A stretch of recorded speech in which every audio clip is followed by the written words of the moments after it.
Hello there, everyone. Welcome to another episode of the Managing Partners Podcast. I'm Kevin Daisey, and I'm happy to be your host. As always, I spend my days looking for better guests for you to listen to and bring some value to this show.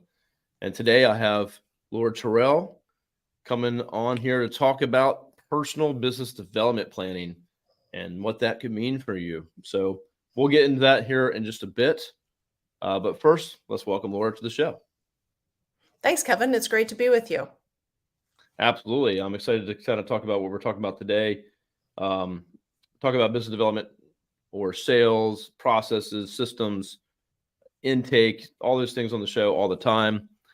And but this is a little bit more directed at the personal individual attorney and at what they can do to, really make it work for them and not just like a broad kind of plan and system. So I'm excited to talk about that.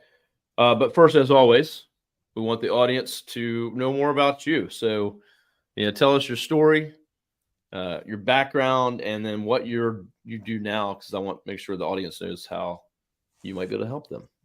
Sure. Well, thanks so much again for having me. I really enjoy the podcast, and it's a great topic because it's something I'm really passionate about talking about. I was a practicing lawyer for 25 plus years in a variety of different roles. I was in government. I was a special assistant to the president at the White House, deputy assistant attorney general at the U.S. Department of Justice. And then I went to private practice, and I was partner with two very large global law firms, where I was also in management and had a role on the executive committee at my last law firm. So a lot of the issues that we're talking about today are very familiar to me. And these are on the eyes of managing partners all the time. They're thinking about how do they get people to understand not just the importance of business development, but actually to execute on it. And a few years ago, after I had also done a role in-house for a publicly traded company, I decided to make a shift to coaching. I work with a lot of lawyers and other business professionals, and probably one of the number one topics that comes up is how do I grow my business? My firm or my company is asking me to grow my sales. They're asking me to increase the bottom line, originate new business, grow the pie for everybody. And I understand that in theory, but many attorneys say to me, I'm not sure how to do that in practice. There's not really a guidebook for that at my law firm. And I don't know that what's working for other people will work for me. So I am really interested in that topic. I spend a lot of time with clients crafting strategies that are very unique and very personal to them, because I think that's the best way you can drill down and really start to establish a meaningful and a workable plan, one that actually gets you business as opposed to just building a structure that isn't bringing in anything and isn't giving you a return on your investment. Well, I mean, your background is quite amazing. And so I'll just throw this out there too, is that there are a lot of coaches out there. And there are a lot of coaches that have not done what they teach or been around the block and really deserve the coach title. I come across tons of coaches and people that, you got to find someone that's been there, done that, and that, you can trust to take you where you need to go. And so with Laura, her background, she's was a practicing attorney for a long time. She's done amazing things and done this in lots of different firms and for herself. And so I think that speaks volumes, because again, there's just so many coaches out there that if you dig deep into them, they don't really have, the background or the experience to be able to even charge or to teach what they've learned, right? So they're a fake teacher, I call them. But Laura is definitely not that. So I appreciate that background. Well, thanks, Kevin. I think the other thing I would say is I've always been really interested in the business of legal practice, and that was one of the reasons I enjoyed being in private practice so much. I think for a lot of attorneys, their response when they're told, we need you to go out and develop business, or we need to look at the financials of your practices, hey, I didn't go to law school for this. This is not what I was intending to do. I've always enjoyed the side of the work that talks about and thinks about where you're going to grow the business, how it's going to grow, what your focus is, what your target audience is. I was fortunate enough to learn from a lot of terrific partners coming up myself into partnership ranks, where I was able to really dig down into what my firm expected, what was unique about my firm, what was going to work at my firm, and what was not going to work there. So that's Mm. always where I encourage attorneys to start, is really getting a sense of what their firm expects and how they fit within that. And that practicality is just almost always step one.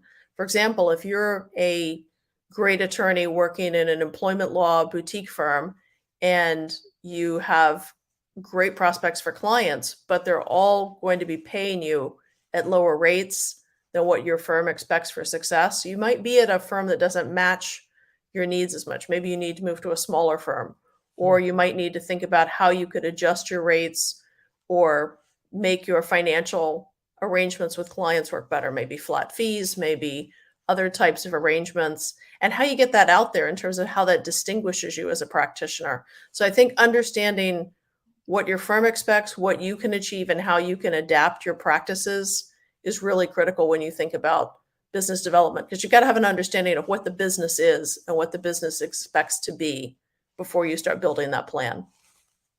100%. I think that's spot on. And, as looking from an individual attorney contributing, whether you're the managing partner or you're in your own firm, or if you're trying to make partner or our new partner coming into a new firm, is understanding the expectations, right? What are you supposed to be bringing to the table?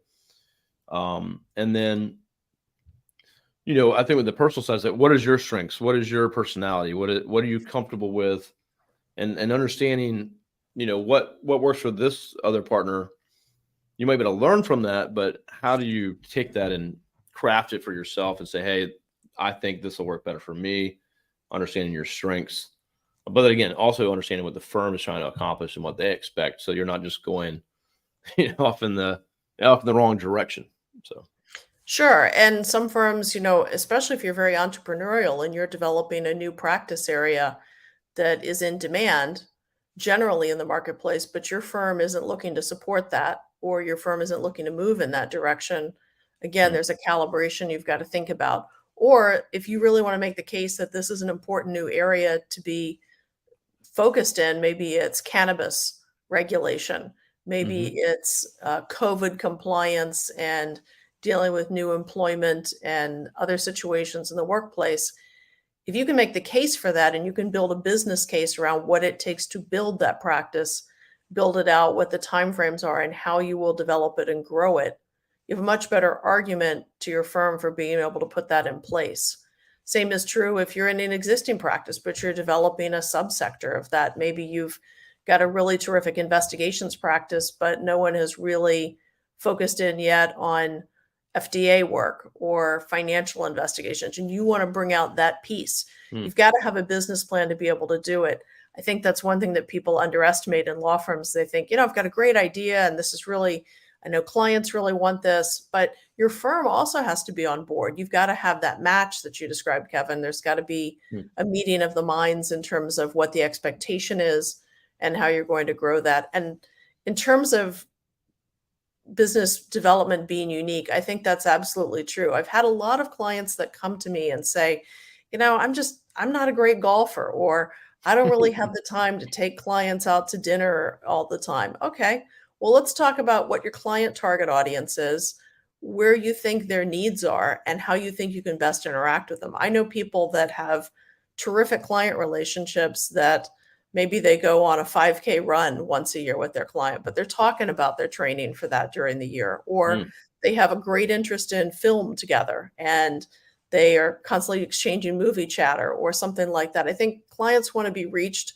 on a personal level. I think they want to have a tangible and a meaningful relationship. They want to know you're not just sending them spam or junk email, but really that when you're thinking about your marketing strategy to them, that it's more about really understanding who they are. And that can be very unique to each client, and it can be unique to how you market to those clients. No, 100%. And for me, I have clients all over the country and I rarely get to meet them in person ever, so I try to make points to travel here and there and see some clients if I'm in the area. But at the end of the day, it's very difficult to go see them all. So You have to get creative there too. How do you come across online if that's a strategy for you, right? We're on LinkedIn or other platforms to where they feel a connection to you and you can build that rapport and be the expert. And they kind of they feel like they kind of make a connection there. So for me, maybe it's this podcast or it's video. And so I guess stepping it back too, even if you're like the owner of the firm or starting your own firm, what kind of business do you want to be in, and does that make sense? Is it going to bring in the money that you need to? Is it profitable? Is it scalable? You know, thinking back to that and saying, is just because I might like this or I have like a client that's in this, that doesn't mean that that's viable potentially to go after. And just the way like your firm might not be on board with you going into this little niche that you've stumbled upon. They might say, hey, that we don't want you doing that, or we need to have you working over here. So having that alignment is definitely important. So it's, for me, I do most of my stuff digitally, so I have to be really creative with it, and it's hard to do. I can't just go to a dinner or something like that and meet people. So although I would love to do that, that would be my best. Just going out and mingling is my jam. So I wish I could do that more. I think in this day and age, there are a lot of people that post-COVID are not on the road so much, maybe out in person as much, and really came to rely during COVID on digital delivery methods. And for lawyers, that often means email, phone calls. And I talk with a lot of clients who are not comfortable with LinkedIn or say, I have a profile on my firm's website. People can learn about me there. Yeah, but people have to go find you there. And you want people to have other ways of engaging with you, in part because different people are going to respond to different channels. And this is certainly part of what you talk about at Array Digital, which is finding multi-stream strategies and finding different ways to reach clients and target audiences. So one thing about LinkedIn that I think lawyers underestimate is once you've got that idea for what the business plan is, who the target audience is, how it aligns, how are you going to get the word out there? How are you going to brand yourself? How are you going to build your reputation? And LinkedIn's a great way to do that if you're using the right kinds of digital strategies, and you're also using analytics to see how people are responding to them. And I don't want to skip over the analytics part because I hear a lot of lawyers that are listening glazing over and saying, I don't really think about analytics. That's something my business people do, or I outsource that, or, I just kind of know what works. But knowing who's looking at what you're posting or what you're writing, or who's looking at that podcast, that's really helpful. And I think identifying that and saying, I'm picking up a lot of people in this particular area of healthcare, or I'm picking up people that are existing clients, but I'm not really reaching new clients. How do I get that content in there that draws in new audiences? And that can take the assistance of professionals like yourself. It can also take the lawyer really drilling down and looking at that. I find a lot of business development professionals in law firms are very overwhelmed. They have a lot of people they're working with, and they're looking at an overall marketing strategy for the firm. There's nothing wrong with that, even in a mid-size or a smaller firm. But as an individual lawyer, you've got to be thinking about what your strategy is for you and how you put that brand out there so that people understand what you're doing, how you can help, and just start to become more engaged with you. Maybe they start following your post about a key regulation scheme that's going to affect a particular industry. Or maybe they like to see how you connect Ted Lasso with the latest issue that's come up in your particular practice. People like humorous things too. And I think you've got to balance some of the things that you put out there as well. So it's a complicated, but it's also can be very personalized. And when you get engaged and you really think about what works for my clients, I think that gets pretty exciting to think about how are you targeting the people that will respond to you and hire you. Yeah, 100%. And for like, for my firm, we might drive organic traffic and all this kind of stuff in particular niche areas, but you as the partner or just an attorney should have your own KPIs and tracking different things. I know I get a weekly marketing dashboard KPIs, and I track podcast downloads. How many podcast guests did we sign up to be on the podcast? Newsletters, how many were opened? Who do we reach? I mean, there's so many things that we track on a weekly basis. LinkedIn, what's our following? Do we have new connections? How many invites did we get from that to the podcast or to be have a marketing consultation, or to join our Facebook group. So there's all these different things that you got to kind of keep your finger on, and it's not that difficult once you set it up. But I think one of the things that you said, I feel like is important is knowing who you're going after. And if you can niche and be the expert in a certain area, but some attorney profiles on LinkedIn, it's like, I handle a vast, amount of legal issues for anybody in the world, so it's, who are you speaking to? And so if you say LinkedIn, let's just choose that as one place you can do this. You're commenting on people's posts, Laura's posts, right? You're commenting, you're resharing, you're giving your opinion. You don't even have to post that much yourself, but you're interacting with other people's comments or content, and they go to your profile. You can track your profile views. Are they going up, right? Are they stagnant? Are they going down? But then when they go to your profile, you have the chance to say exactly who you are and what you care about, what you focus on. And if they're the right prospect, then you're speaking to them. And then they go, wow, they do exactly what I need. And that's how you start to build that brand. You're going to have a personal brand, whether you like it or not. And so controlling that, is with everything you put out there, so having it narrowed down and targeted is very important. I also think it's really important to be strategic and to think about when you're targeting people, what are you targeting them for? A good example is I talk often with clients about going to conferences. Maybe you go to the Virginia Bar Association annual conference in Virginia Beach every year, or maybe you attend ABA White Collar Crime in New Orleans or San Francisco or wherever it is this year. And maybe those are standard conferences that you put on your calendar. First question I ask is, what kind of business have you gotten out of these in the past? And what are you looking to get out of these going forward? And I find people generally have a general idea. Well, I want to meet people in the space that can refer business to me. That's great, but these are big conferences. These are lots of people. And if you're meeting other lawyers that are competing with you for work, that may be a good part of the networking, but you might want to find ways that you're connecting with the clients that are going to hire you more. And I find a lot of people sort of don't focus on that. The same way on LinkedIn, they're connected with all the other lawyers that they know in private practice, but not necessarily people in businesses. Let's say that you are looking to target people in the manufacturing and supply industry. Start looking for who you're connected with on LinkedIn. They might be connected with someone. That's always a good way to then follow the person they're connected with or see what that person's posting about. And as you say, comment on a post. You don't have to necessarily be posting the manifesto about supply chain management, but you might see somebody that's doing that and give a shout out to that. And I think people are interested because you're interested in them. When we have a business plan and we're trying to target our audience, it's not so much telling them all about us as it is trying to figure out what interests them that we can connect on. And I think that makes a huge difference. 100%. And so I'm gonna I'll hit back on the LinkedIn thing in a second, but also to go back to like your conferences and events, they cost a ton of money. You're not back billing and working on cases. There's a lot of expense wrapped up in you going to an event. What's the purpose? What's the plan? Have a strategy. Like, well, are you just going to go and float around? Is there a certain amount of contacts you're trying to make? Like, what's the goals?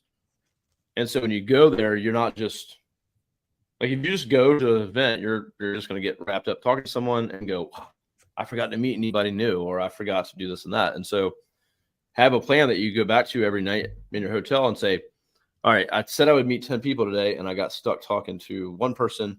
Okay, tomorrow I need to go in with intention and in purpose. And so again, what's your plan and what's the goals? And when you come back, if you didn't meet those goals, you consider not going to that event next time, right? And honestly, the best way to get that intentionality, I think, is if you can get a list of the people that are attending, maybe just when you first check in. If you're a sponsor, you can often get that in advance. Yes. And if you're a sponsor and you're not leveraging that list well in advance to think about who am I talking to? What do I want to talk to them about? What do I need to know about their company or their business before I start pitching them? then you're wasting the sponsorship opportunity when that pre-list. But a lot of conferences you walk in and there's a list of people that are attending and it's on, a sheet you don't get until you show up. That's a good time to take, 20 minutes at a coffee break and just quickly look down at who do I know that I need to touch base with and who do I really want to connect with? Not everybody, not just, I think it's good to have a number like 10 people or 15 people, but who are those 10 people or 15 people? What's the intention behind meeting each one of them? Oh yeah, even better. Yeah, not just people, but what kind of people are by name, if you can. I want to meet this person, this person, this person, and have intention to do that and hold yourself accountable. It's like I told my business partner, if I don't come back with X, Y, Z or the goals that we set, then we won't do this event anymore. And that's I think that's right. And I also find a lot of people leave those events. I work with clients on this. It sounds pretty basic, but it's easy to get caught up in there's a cocktail party or there's, somebody you want to have lunch with, or you need to take some calls or do some work in the evening. But you also need to be writing down notes after you meet with somebody. You need to be jotting down quickly. We talked about this. We mentioned this. These are my action items. I said I'd send them some materials on our practice in this space, or I have an article that I think they might enjoy. I can just ship that to them. And I've even had people say to me, well, why would I just send them an article? I didn't write the article. I say, sometimes that's a way to just get engaged and show them you're looking at the same issues they are in their field. field. Send them a book, a book that's helped you, thin book or whatever, just order a bunch of copies and send them. So hey, I think about you, this book's helped me. Here you go.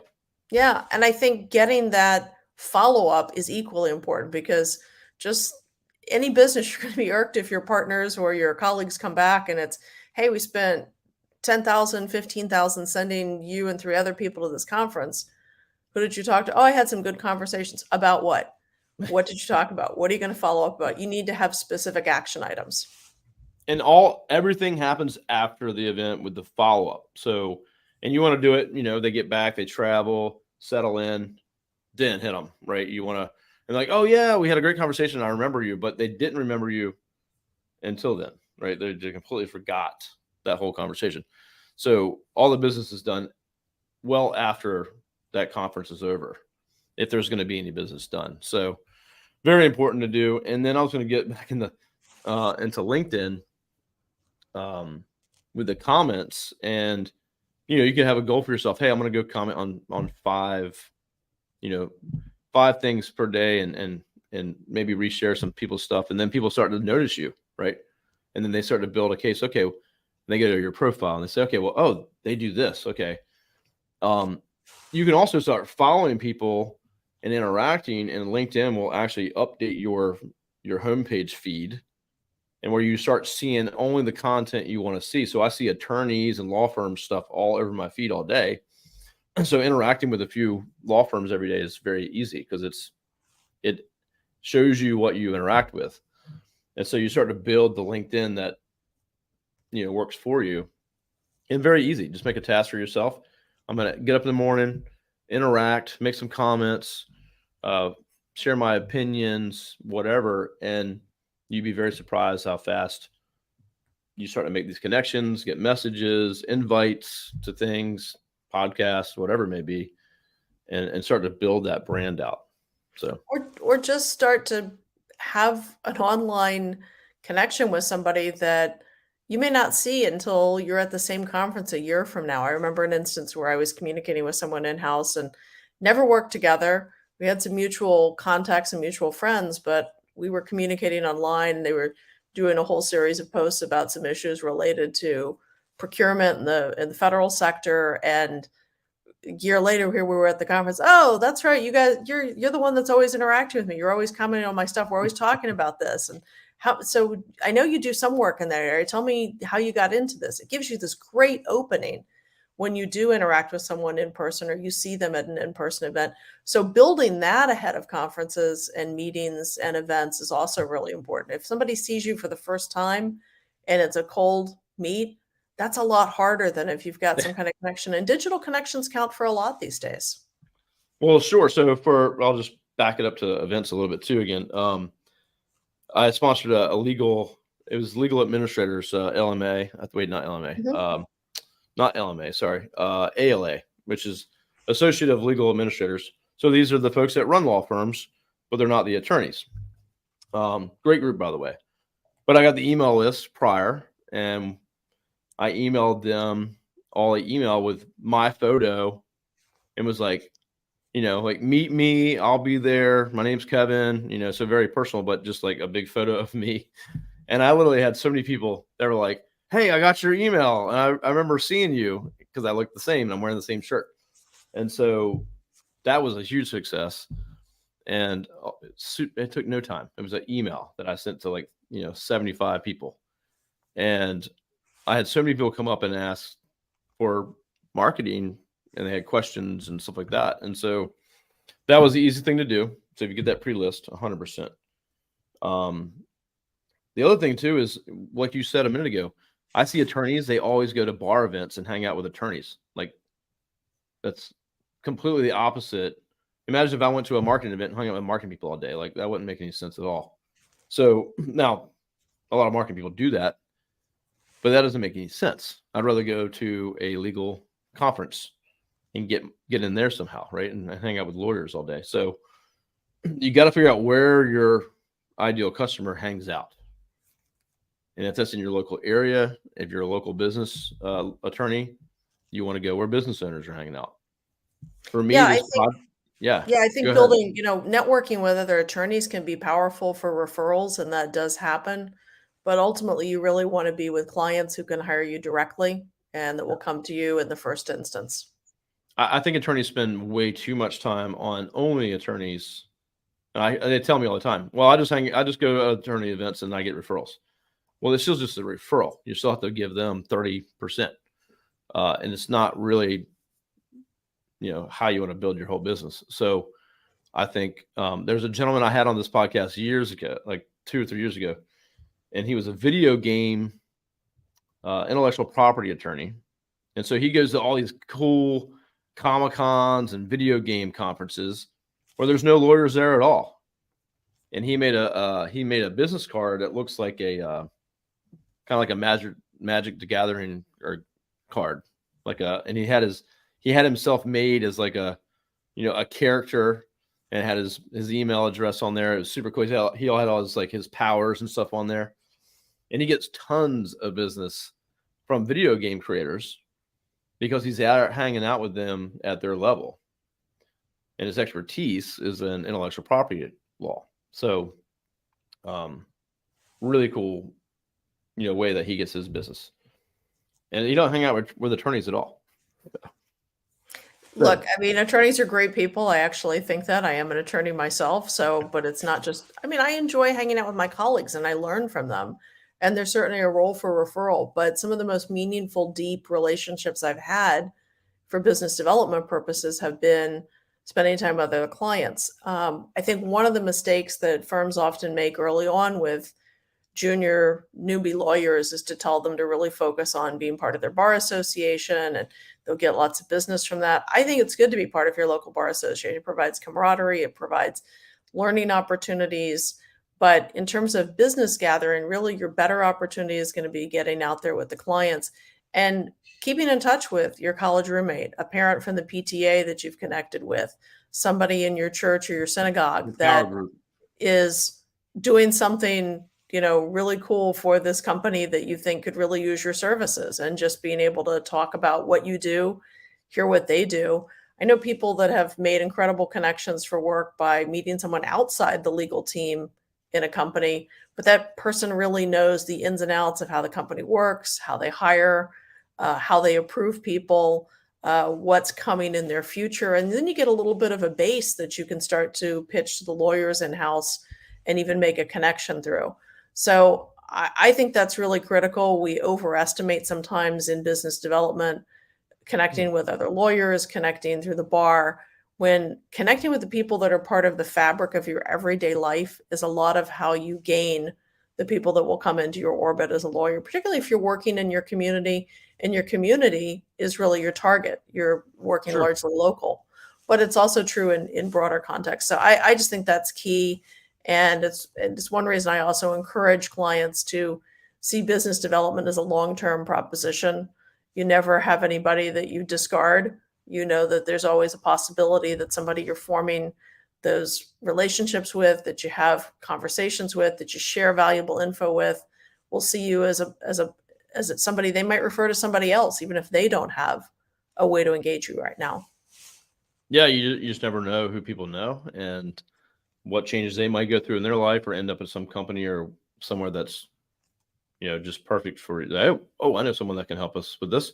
And I think that's part of the personal brand. So back when I started my company, when I first started my company, I was a freelancer. I did websites. I was Kevin, the website guy. And I was like, oh, I don't want to be Kevin, the website guy. I want to be a company, an agency. So I kind of had to like, all right, I want to get my name out of this and be a company. And so I started building, I own a company and we can do marketing. I had like no people, right? So, but I knew that was important because I didn't want to be Kevin, the website guy, getting low end clients and stuff like that. And then over the years, I didn't want to be known for just websites. Like, oh, we do more than that. And then we did some software for a while. And so I've gone through these changes where you have to do something about your personal brand and what people think, or it will just be whatever they think. And so if you're just a lawyer to all your friends, make sure they know, hey, I specialize, I help people in, child abuse cases, or I only do divorce for men. I mean, I got people that are niched as that, right? So what does everyone in your power base, if you will, do they know what you do? Make those phone calls. Hey, did you know, by the way, that I'm focused on trademark law. And if anyone is, has a business or needs that kind of work, think of me. Do they know what you do, or do you just think they know? And if you think they know what you do, there's a good chance they really don't have a clue what you do. So That's entirely possible. I think that's also part of when we talk about personalizing your business development. It's finding things that set you apart. I was really fortunate. I worked with a client for a number of years that I just really enjoyed the people there, and we worked in a lot of capacities together where I would get to know the people in operations, the people in research, the people in sales. It wasn't just the legal team, and it was great to be able to delve deeper with them. And one of the comments I had from the very pleased client was, we sometimes feel our company better than we know it ourselves. And I thought, that's true. I do really feel like I've gotten pretty embedded and I've listened to this company and I've gotten to understand them and know them better. And I'm going to take that and I'm going to find a way to market that to other clients. So when other clients talk to me, I would say, we're interviewing a couple of different firms. Yours is one of them. What do you think you bring that's unique? I'd say, well, I think I really am good at understanding the ins and outs of your company, almost like I'm on the inside, and listening to what you need. And I'd love for you to talk to another client of mine that I think could share with you how I got to know their company almost as well as they did themselves. It's a great introduction to a unique reference, and it was a wonderful way to do that. I have a client I'm working with right now who is, I like that. Yeah, I have a client I'm working with right now on a different note that is really experienced in working with companies that are based in France but have US subsidiary operations. And it's a very unique type of area where many French companies have a fair amount of control, desire to know what's going on. They're not just letting their US organizations or the US subs operate freely. This client has a particular specialty in really being able to work those channels and make both the French parent and the American sub feel good about the work that's being done from a legal perspective. And it's meeting both the needs of the US sub and the French parent. This client is French speaking, French background. I mean, that's really pretty niche, but it is an incredible selling point for a certain market. Yeah. And I think another good tip here, and I've done this exercise a little while back, but if you're not really sure what makes you unique, say you're not very niche or niche in what practice you're in right now. Maybe it's just kind of like not very niche. Well, what makes you special? Because everyone's going to have their own, you can have your own personal brand, regardless of if you're doing just divorce. You're like, well, that's not very special. It's just divorce in my area. what makes you unique? Talk to some of your clients. Go to some of your best clients and say, hey, why did you choose me? What did you like about working with me or my firm? And they'll tell you, well, I like this, I like that. And then you start to build, okay, here's what makes us unique. And you want to have three of those that are, if added together, make you completely unique to someone else. So if you're not really sure, and most people they're not sure. I don't know. We're just a marketing company.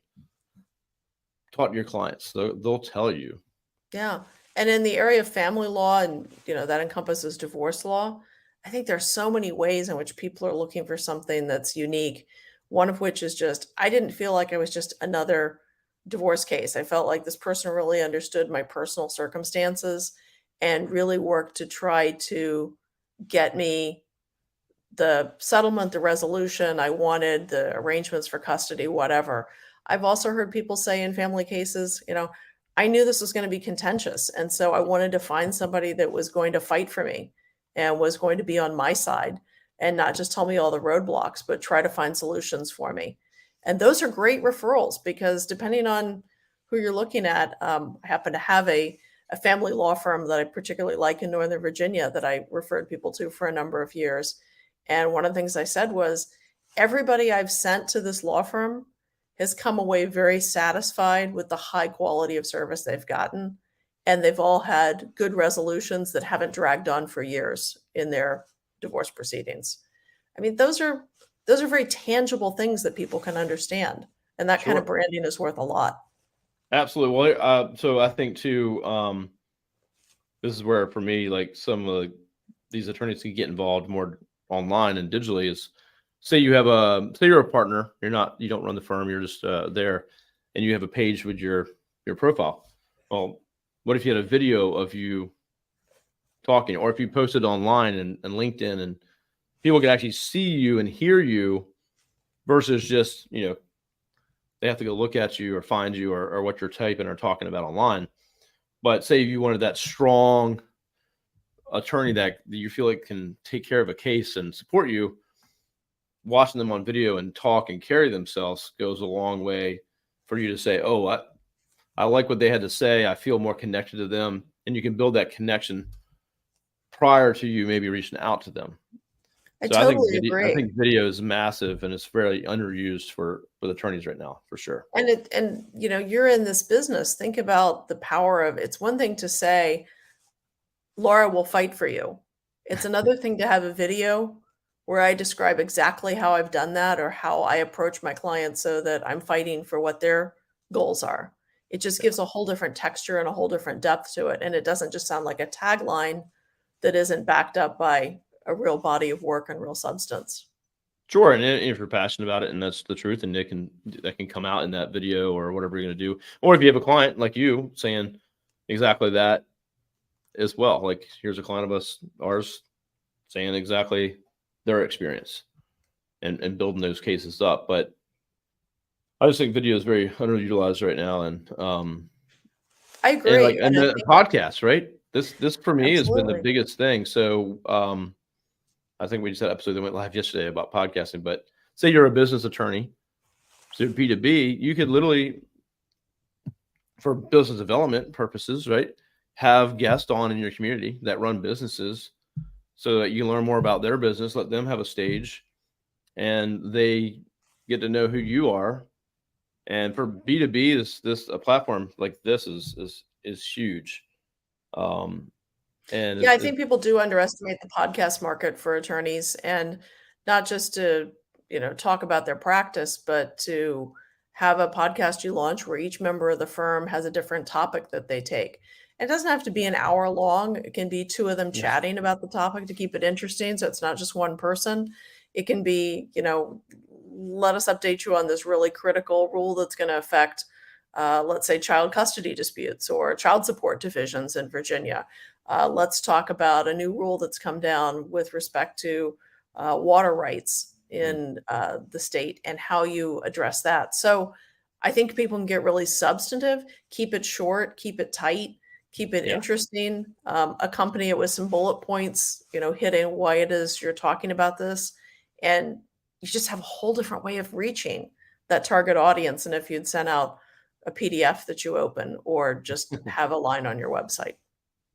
Yeah, you get to have that personal connection that you can hear and see them and feel, so I just think it goes a long way. So I think the podcast platform is definitely underutilized and could be huge. If you're B2B, 100%, because you can invite business owners directly on the show to talk about their business, who doesn't want to talk about themselves, and you get them on just like I do with attorneys. That's no secret. It's like attorneys on, they get to know who I am, but I generally care about their business and I care about growing my business, and that's what we talk about on this podcast. But it does a lot to build my brand. And if I go to a legal conference, it's a good chance people go, "Oh, I listened to your podcast," and they have a face to the name, and so it goes a long way. If you're more of a B2C, so like divorce or something like that, then yeah, you could be talking about the real issues, tips, things to do, all the basic stuff. And Google, if you put this like on YouTube, like a video version, then you're searchable. So like someone's like, "Hey, I'm in Virginia Beach, and how long does a divorce take in Virginia?" You have a good chance that video might come up if you tag it for that and you talk about that. And now they're watching you explain the answer, and then they can go, "Well, that's an attorney. I guess I like what he had to say.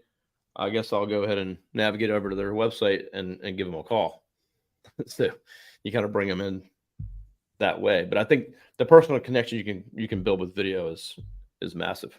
So yeah. And I think the upshot of all this, Kevin, to me is that when people hear the phrase business development as attorneys and they start to get nervous, I've had clients say, "I'm just not salesy. I don't like to sell." This isn't necessarily about selling. It's about branding yourself, forming relationships with people that could use your services or that you think might be somebody that might be just interested in what you do, or you would like to, share your knowledge with. But it's much more personal. It's much more individualized to you than just selling. If it was as easy as just putting out a product and selling, you wouldn't be able to do it. The other thing I say to people is don't be selling what everybody else is selling or developing for business what everybody else is doing. If everyone else is chasing the same companies, think about where your niche might fit around companies that are underserved or companies that aren't marketed to. I had a great client at one time that was a fairly medium-sized company in the space that it worked in. And one of their pet peeves was, we get a lot of people that come in here and tell us about the number one company in this space. We've worked with the number one company in the space. They're the big gorilla. They're terrific. Here's how they do things. Here's what we've done for them. They're great. We spend, countless attorney hours a year. We have people that are dedicated to them. We can do the same thing for you. We want to show you we'll use the same model. And the reaction of that client was actually, "Okay, that's good to know that you work for number one, but we get treated like number 5 or 6. And we want somebody that's really coming in to tell us, hey, we've looked at your business profile. We've looked at what you do.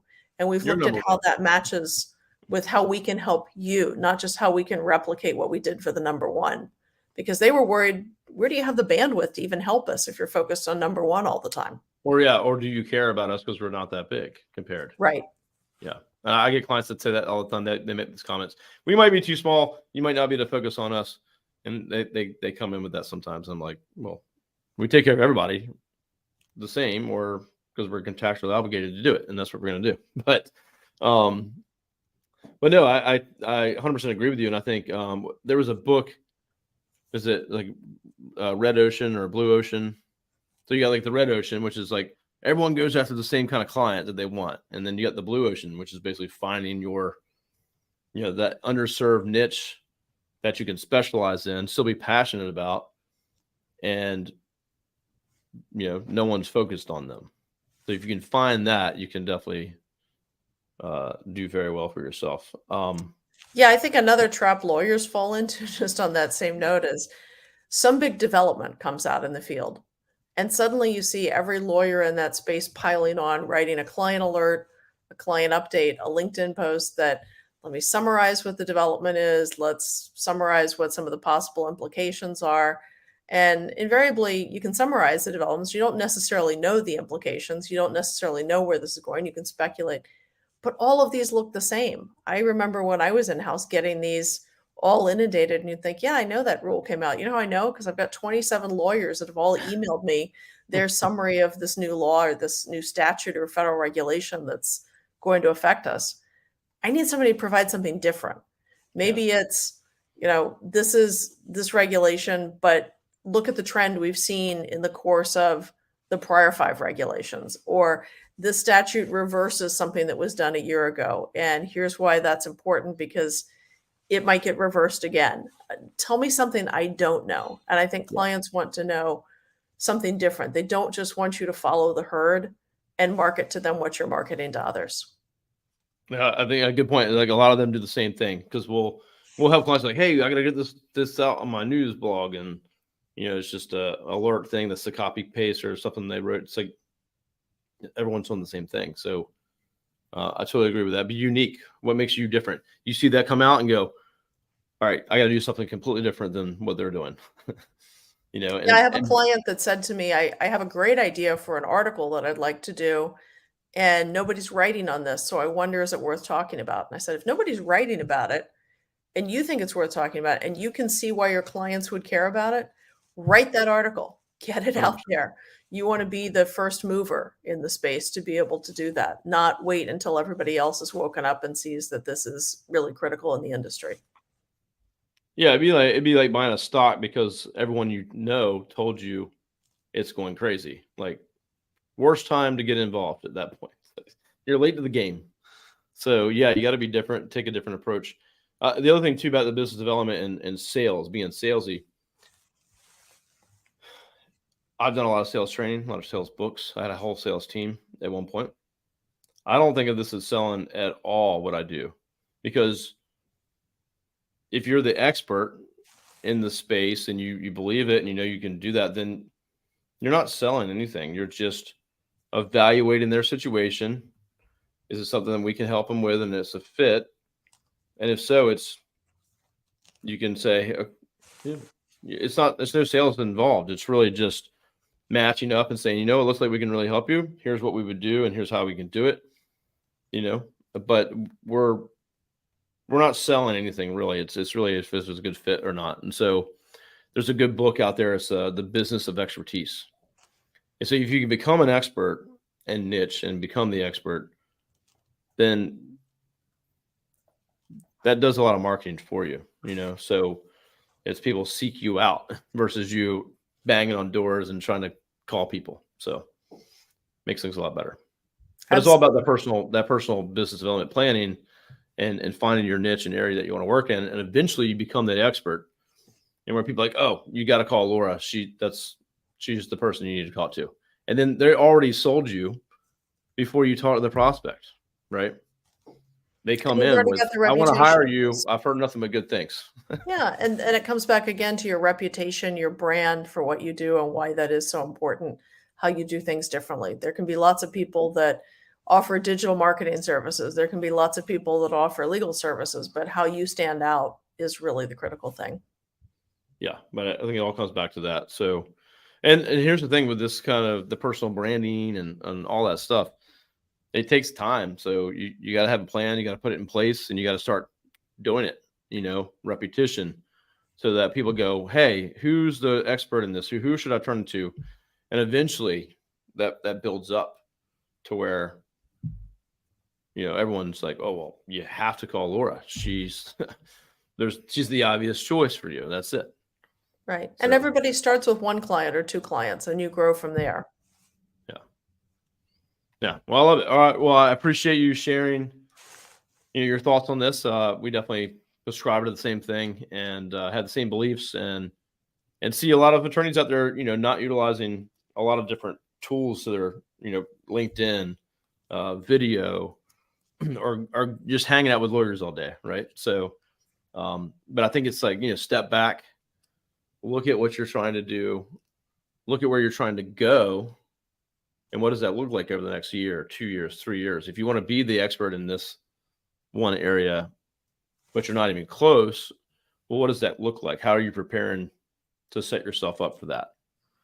And is it a viable space to be in? Absolutely. And if it's not working, let it go. If you're putting a monthly ad in construction business, monthly, and you're not getting business out of it, something's either not right with the ad and the mode of advertising that you're doing there, or it's not the right vehicle to get you there. And that may take a little work trying to, again, figure out ROI, figure out some of the analytics on what you're looking at. But if it's not working, let it go. There's almost no business development strategy that's worth hanging on to just because it's the way you've always done it, or you think it's just a part of your brand. If it's a part of your brand and it's not working, you need to move on.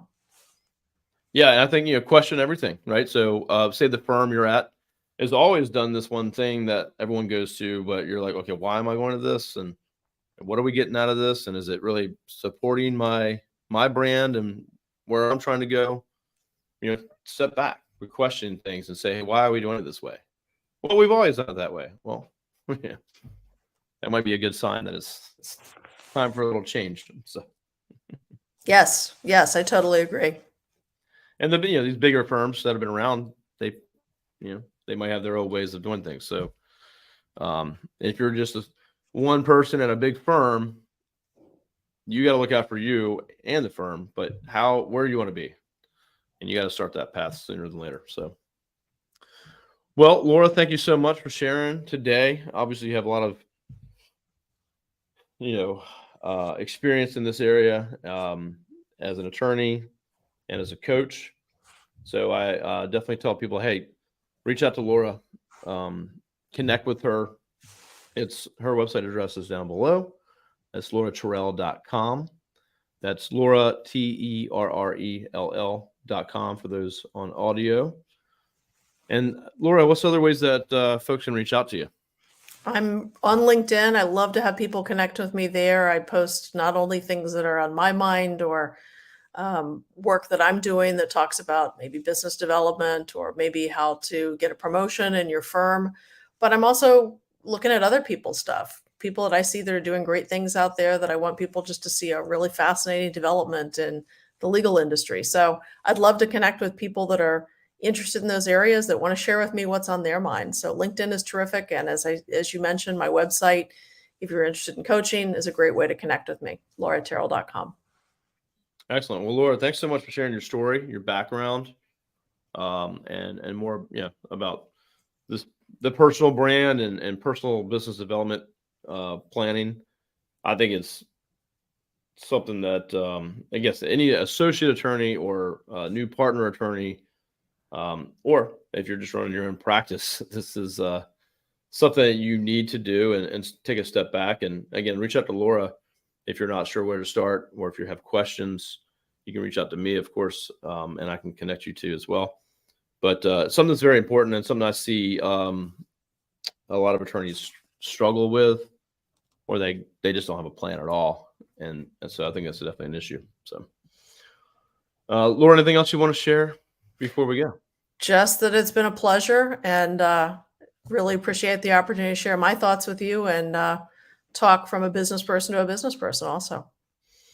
Yes, absolutely. And for those actually tuning in, and Laura as well, we've actually we've almost had 300 guests on this show, managing partners and experts like yourself, coming on to talk about different topics. But we also just started a Facebook group. So we have the Managing Partners Mastermind Facebook group. Laura, I'll send you an invite to that in just a second. Anyone else, I will be sharing that group out.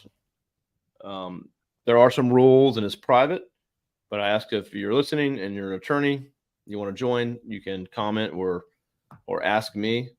I'll get you the link to check that out.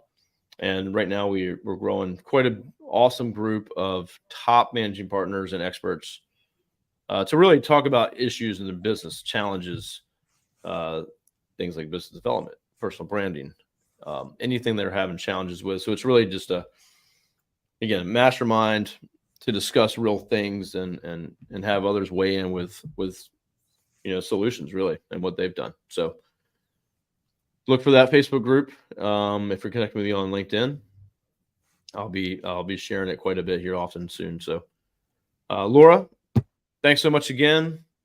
I look forward to talking to you soon. You can stay on with me. We'll actually stay backstage. And everyone else, thank you so much for tuning in, and have a great day.